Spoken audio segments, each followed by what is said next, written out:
Hello, John Talley here with Partzilla.com. Today we're going to be working with our 2005 Honda VTX 1800. What I'm going to show you today is how to do just a simple oil service.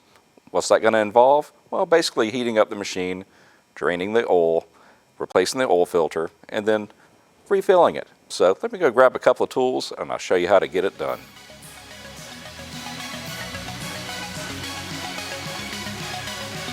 It's going to be a short tool list today. Basically, all you're going to need is a 17mm socket, an oil filter wrench, a decent 3/8 ratchet, and then a torque wrench. All right, first thing we need to do is just go ahead and start it up, let it idle for about 5 minutes. That should give it plenty of time to get everything up to temperature.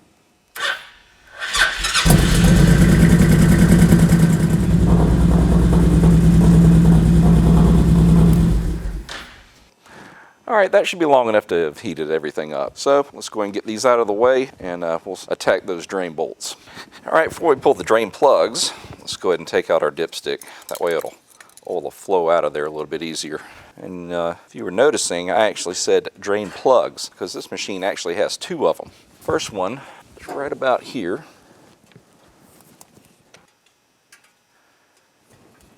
And away she goes.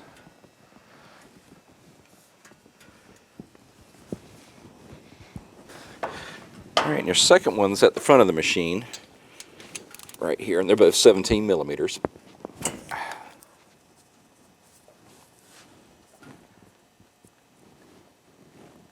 And there she goes.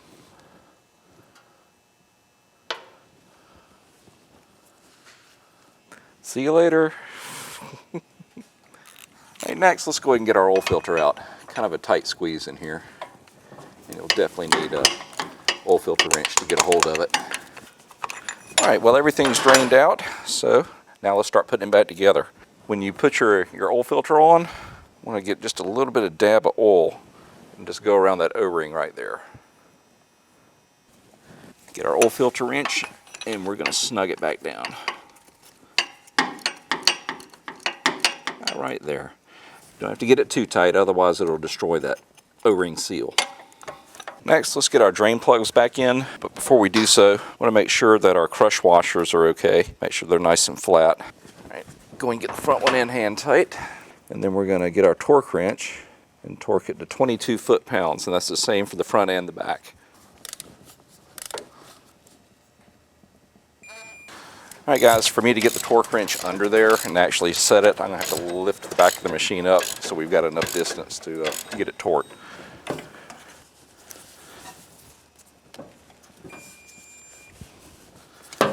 Just barely, but we're there.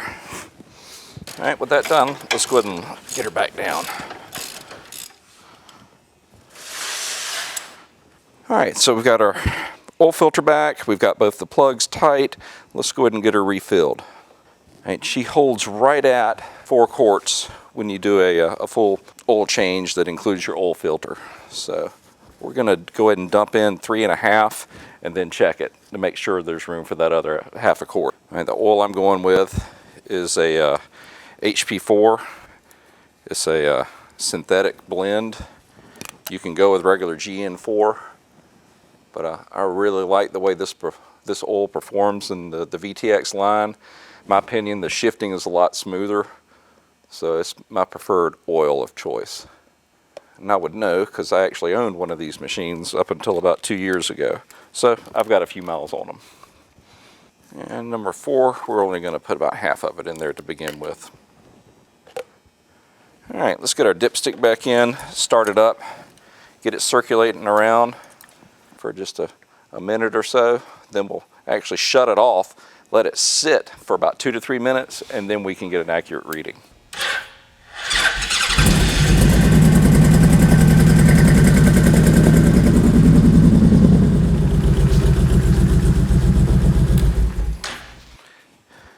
All right, guys, we've let it sit for a couple of minutes. Let's go ahead and see where we ended up. Go and wipe it dry. And on this one, you don't screw it back in. You just insert and lift. And yeah, we're not even touching it. So I think it's safe to say we can go ahead and get that other 1/2 quart in there. Let it settle for a minute or so. All right, so let's see where we are. Yeah, we're right at that mark. All right, that's where we want to be. We're just below the full and a little over that lower mark. So that's where we want it to be. So it's dead on. All right, get that tightened down. All right, guys, that pretty much wraps it up. Pretty simple procedure. Save yourself a fair amount of coin doing it yourself instead of taking it to the dealership. Well, listen, if you need any of the parts that we use, come find us at partzilla.com and we can get you taken care of. If you have any comments or questions, just leave them in the section below and I'll do my best to answer them. Until next time, we just want to say thanks for watching.